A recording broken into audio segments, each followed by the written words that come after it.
When cars get damaged in a flood, more often than not, they have to be destroyed. Even though the cars eventually dry out and can appear to run well, the damage to their electronics can take many months to show up, and yet some unscrupulous people will sell flood-damaged cars to unsuspecting buyers.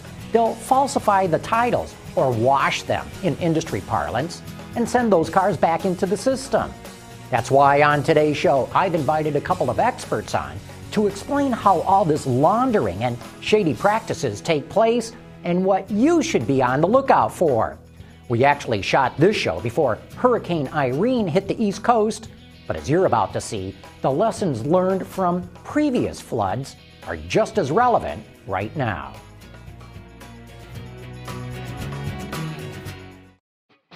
From our studios in the Motor City, this is Autoline. Here now is John McElroy. Thanks for joining us in the studio. As noted, we're joined by Eric Widmer, the Vice President at Alliance Inspection Management. Great having you here, Eric. Thanks. And Michael Wilson with Automotive Recyclers Association. Great having you here, too. Thank you, John. Both of you, there's so much to talk about on all these used cars and what's happening in that. But let's talk about flood-damaged cars. You know, we know from a few years ago there were tens of thousands of vehicles that were damaged when Hurricane Katrina hit on the south coast of the country, notably, especially in New Orleans. But also, this past spring, we've seen an enormous amount of flooding up and down the Mississippi and its tributaries. And now my understanding is a lot of cars that should have been totaled because they're being flood damaged are having their titles washed, to use the industry vernacular, and faked and brought in. Tell us a little bit about what you guys see from your side. Yeah, from our side, Katrina was huge as far as the educational on the flood vehicles and where they were going, and there was numerous news stories of how they ended up in Wisconsin with clean titles. And again, when you have 50 states and some states have more stringent titling requirements than others, there has been a historic problem where one state watches the salvage or flood title off in other states, and so the consumers out there exposed to not knowing if there's any damage whatsoever. Since Katrina, and what's I think different in this marketplace for the spring and those vehicles that are going through that are flood damaged is the NVIDIA system, the National Motor Vehicle Titling Information System. That system now is up to 49 states. I believe Illinois is the last state they need to bring in. But what's happening is all those vehicles are being put into a national federal database, and so they have been total lost. They may not have the flood damage title on them per se, but they're also supposed to carry those titles over from state to state under this NVIDIA system. But now any consumer can go on to NVIDIA.gov and find out if this vehicle's been a total loss, whether it was in Louisiana or Wisconsin, and so that should give them pause that something's wrong with that vehicle. Okay, you said National Motor Vehicle Title Information System, but exactly what is that NVIDIA? NVIDIA came out of the 1992 Anti-Theft Act. It took 17 years before it got to fruition, and it was...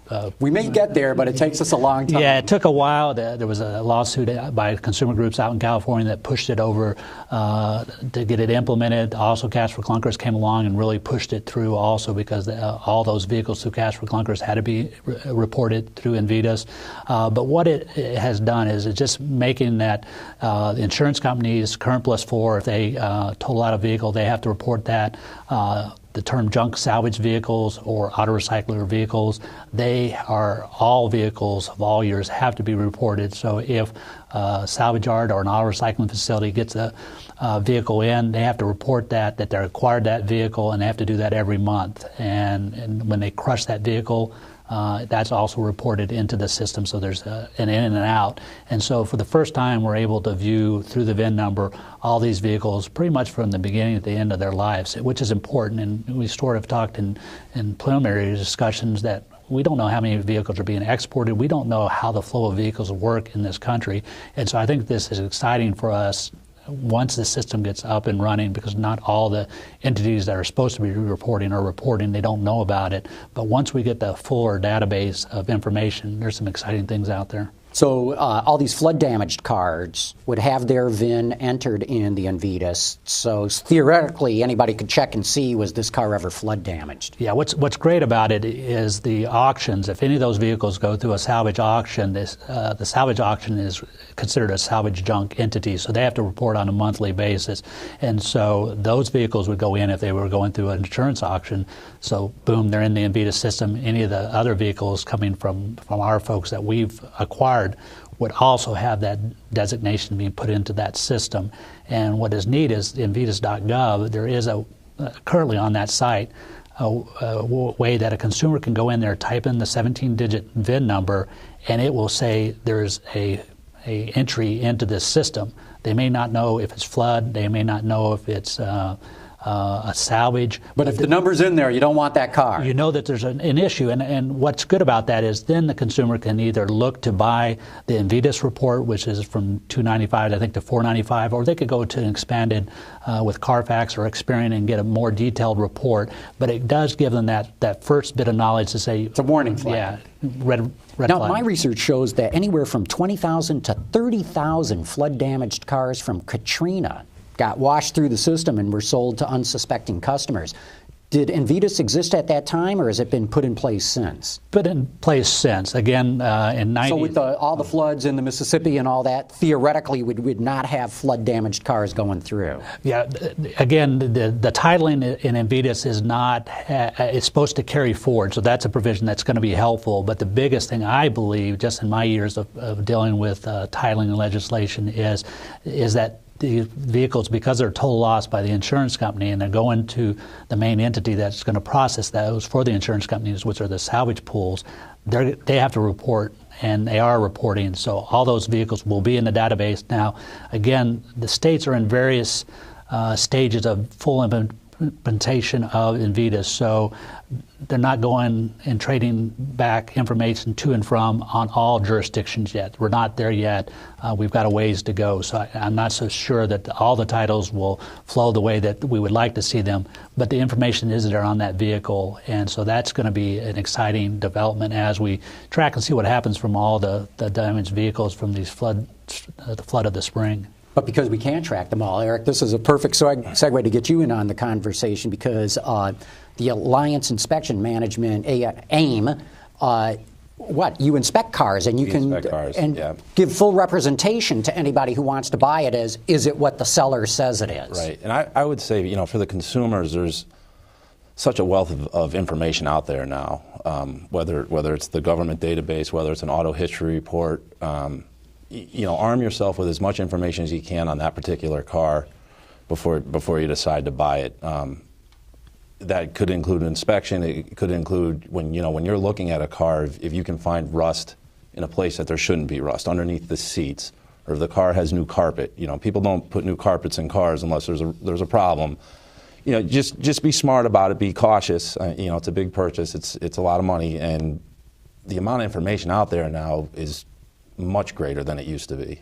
But a consumer, or do you guys do these kinds of inspections for consumers, or is it dealer groups, or whom? We do it for across the board. We have consumer products, we have dealer products, we have captive finance and OEM products, depending on what people are looking for. And included in some of these products are auto history reports, oil sampling. We can sample the oil from the transmission, the engines, run it through a lab, and put a guarantee on it. You can analyze the oil and tell if the engine or the trans is any good, or how long it might last? Exactly. And it'll tell you, what's normal, what's abnormal, what you need to watch out for. And the labs can tell by what's in the oil sample what's wrong with the engine. So you can get a pretty good idea of what you're getting yourself into. And with the Katrina flood-damaged cars and other flood-damaged cars, has that been good for business? Yes and no. I mean, hopefully most of this stuff is being taken care of appropriately. It's being crushed the way they're sold through salvage and properly claimed. But there are cars that get through that, and you just have to be careful when you're buying used cars. And because Michael, my understanding is one of the big things in auto theft right now is cloning.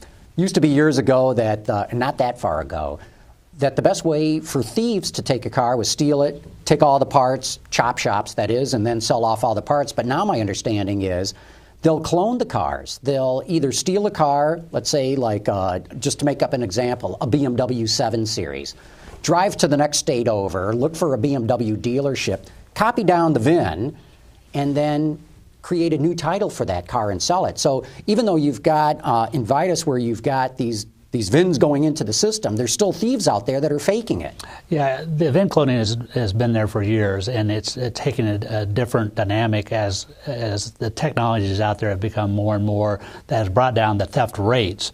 Those have been going down, I think, probably 10 years in a row, which is a good thing. I think the latest. Why is it? Why has the auto theft rate gone down? Well, the auto theft rate's gone down just by the different bells and whistles that the automakers have put in, from the key systems to alarm systems, you name it. That has helped bring the theft levels down. The thing that has gone up is the non-recovery rates, and that's where this VIN cloning comes in and plays a part of it. We have seen it on the front lines with our organization, in that when our members go to a salvage auction, they'll see vehicles that have been almost totally burnt to the ground that should, there's only, the hubcaps almost is the only value that there is in that vehicle, going for $7,000, $8,000. Well, what is happening and occurring at that is that the criminal element is looking to get the paper from that vehicle so that they can go and steal the same make and model.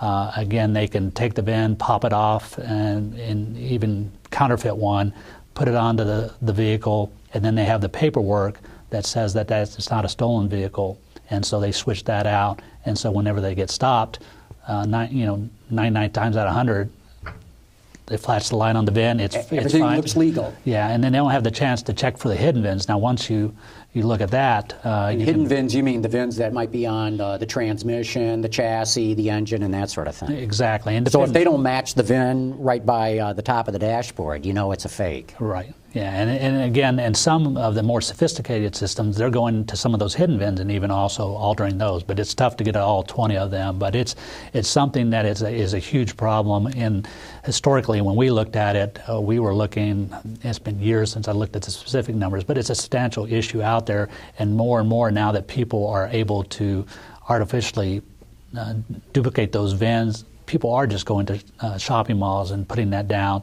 Also, they're going to our salvage facilities and auto recycling facilities and writing down numbers of these vehicles that are in the auto recycling sort of graveyard, and then going out and stealing those makes and models. And so what's good about the Invitus system, sort of going back and dovetailing it with that, is that now law enforcement will know, wait a second, this VIN is supposed to be over here at ABC, Auto Parts. And so that'll put up a red flag. And that system, Invitus system, will go ultimately to the police cruiser and allow for the police officer, if they know and get plugged into the Invitus system, that they can use that as a resource. So let me get this right. You've got thieves paying as much as $7,000 or $8,000 for a car that has no value in it whatsoever, just to get the VIN. Exactly. What's that do for your members who are trying to buy vehicles to recycle them for the value of the metal and other materials? Yeah, well, it makes it very difficult to compete when you're against those savory elements. One example I give you on this, John, is Greg Terp, who is the chair of the Invitus Advisory Board, mentions that in one scenario, the VIN number was used for the export of 6 different stolen vehicles. So they only same number, and they don't just use it on one vehicle. Once they have that number, they can spread the wealth out there, because again, the exports of these vehicles, there's not the kind of controls that are necessary there in place now. Again, there's focus on this because a lot of the again, because vehicles are so expensive, that money laundering aspect is prevalent out there for various groups, terrorist groups, criminal organizations, and if you're going to have to wash money, there's no better way than to do it with a vehicle and the value that the vehicle brings. Amazing. I didn't know that. And we're going to have to get into the export of these vehicles in a minute. But Eric, do people ask you to check these different VINs on a vehicle? Absolutely. Is that one of the inspection points that you do? Yeah, our guys are trained to check the VINs. We can't check all 20, obviously. You probably don't need to, but 2 or 3 of them at least. 2 or 3, and they can get a pretty good idea. If they see, rivets that have been moved, or if something looks fishy, they keep digging. And like Michael said, there's 20 different spots to look at, so you can get a pretty good idea if something's wrong. They pick it up pretty quickly. And they know exactly where to look for these numbers, too. What, they have little sticks with mirrors or something? I'm sure it's got to be a pain in the neck to go and try to track down all these They can get them. Some of them are fairly obvious, and some of them are a little more hidden. But they, the number one thing they have to do is verify it's the asset they're supposed to be looking at, right? That's the first thing they have to do. So, and generally they can see stuff that's been tampered with or moved or doesn't look right.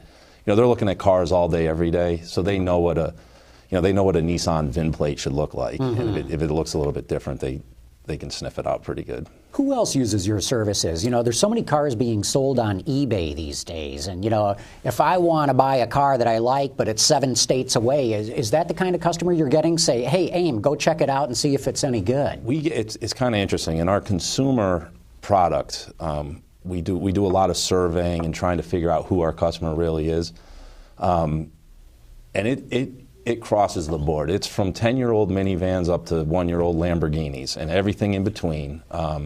What the internet has done is it's expanded the markets that people can buy cars from. So a lot of it's cross-state, a lot of it's cross-country. It's the buyer in Connecticut who wants the California car, or the Florida car. They don't want the winter car.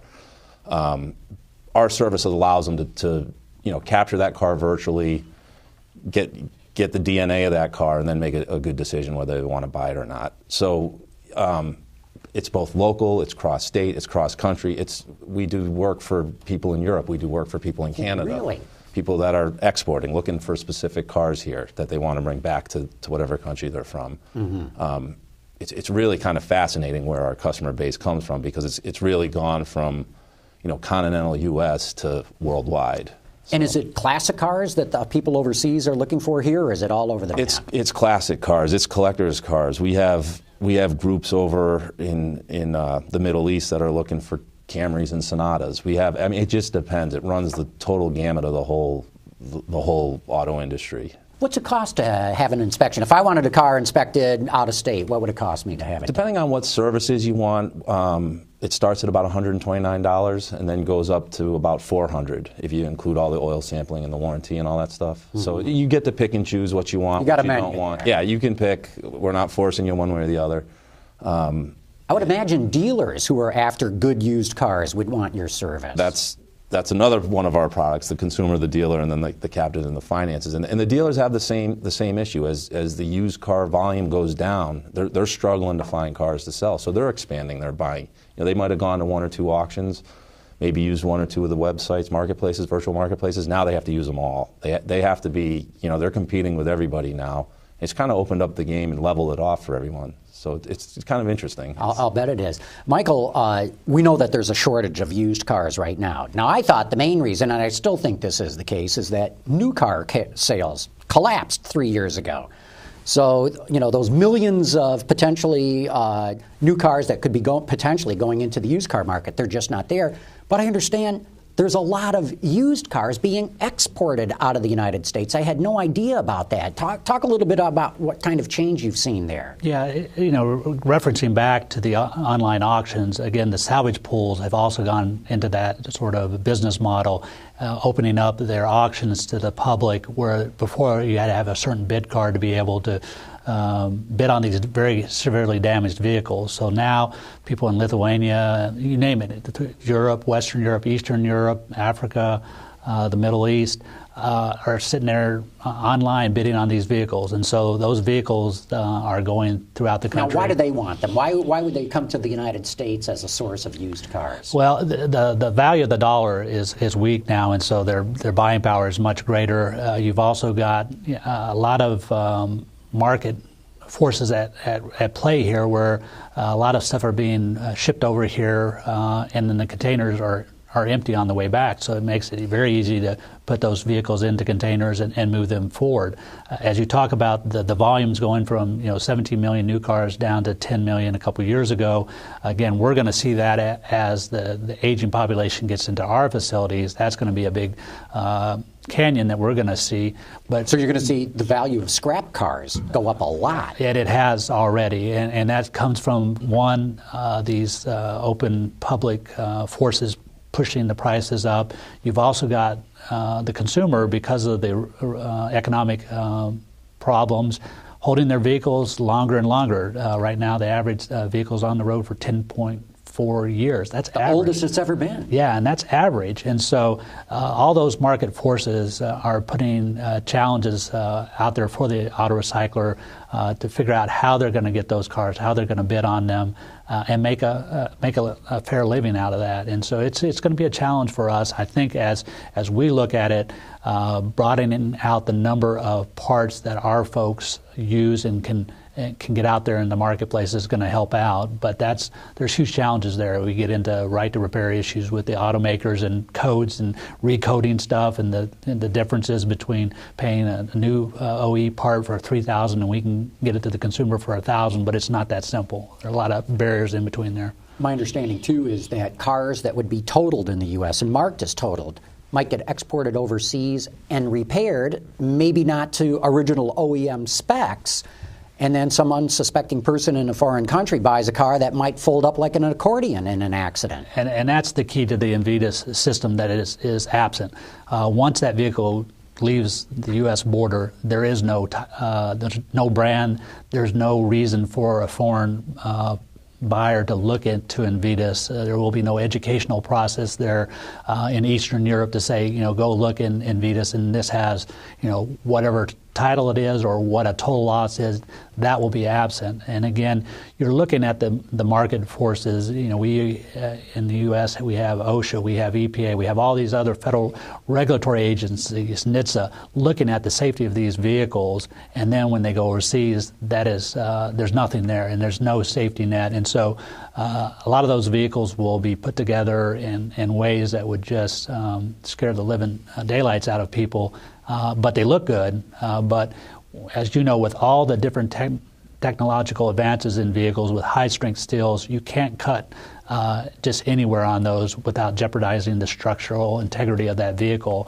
Also, Bondo, which may have worked in the 70s, doesn't work today. That's right. Yeah. So is the Automotive Recyclers Association trying to work with other countries to create sort of an international Invitas? We're an international association. We have member companies in 14 countries. We have been working and looking to make sure that Invitas works with the Canadian counterpart and also with the officials in Mexico on that. And then there's also been discussions with our colleagues in the European Union. I was at Budapest in March talking about these issues. And it's amazing, the auto recycling community, all the problems are universal, whether you're in Australia, whether you're in Europe or the U.S.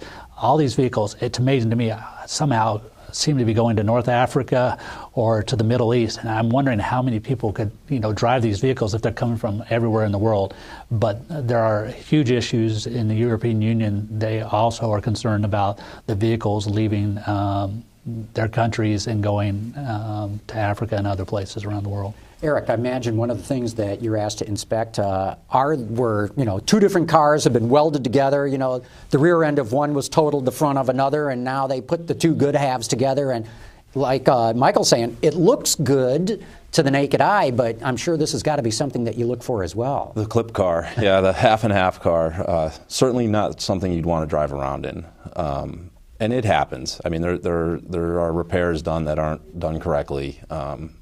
Everyone knows the correct way to do them. Some people don't choose to. What kind of things should a consumer be on the lookout for? They should be on the lookout for previous repair, structural damage, anything that. What kind of things do you look for on a car, though? If you're not trained in this, can you give any pointers? Sure. Look at the paint. If the paint's matches from panel to panel, and you don't see. And the inside, open the doors, right? The hood and the trunk, and make sure the paint inside matches. Paint lines. Look for any type of wear on tires that doesn't look correct. If the tire's not wearing correctly, there might be an issue. Look at the way that, take the car for a test drive, see how it handles, see how it works.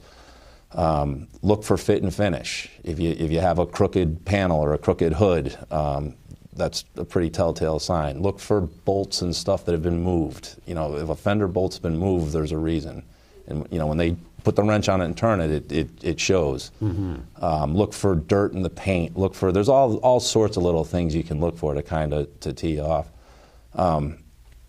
In terms of, I just wanted to make a comment about the used car volumes that are coming back. What we're seeing from our side is we're 3 years out from the financial disaster where everybody cut back from leasing. You know, here in Detroit, it probably affected more than anyone with GM and Chrysler and Ford, right? We're 3 years away from that, so the 3-year leases, there aren't any, which is leading to part of the shortage in used cars. That none of these leases are coming back because they didn't lease 3 years ago. So we're kind of at the trough of our business plan right now, and we're optimistically hopeful that it's going to get a lot better. We're seeing a lot of trends. Leasing percentages are up. They're north of 25% now. You know, leasing's back. The OEMs and the captive finances are back in the game. They have a lot of money now. So we see a lot of brightness here in the future. We think this is going to get better, and it's going to get better pretty quickly. Now, is that, and we're down to the very end here, is that going to be good for the general consumer in the U.S. market, especially with so many of these used cars going overseas? Yeah, I think healthy manufacturers and banks is good for the consumer. I mean, you know, no one wants to go through what we went through 3 years ago and have continued to struggle with. So I think it's going to be good. I think there's a lot of pent-up demand for cars. I think a lot of people are kind of sitting on their hands, waiting to see what happens, and you know, hopefully the job stuff's going to get better and people get more confident. So yeah, I hope so too. Fascinating discussion. We've only just hit the top of the iceberg here, but Eric Widmer from AIM and Michael Wilson from the Automotive Recyclers Association, thank you both. Very good. And thank all of you for having tuned in.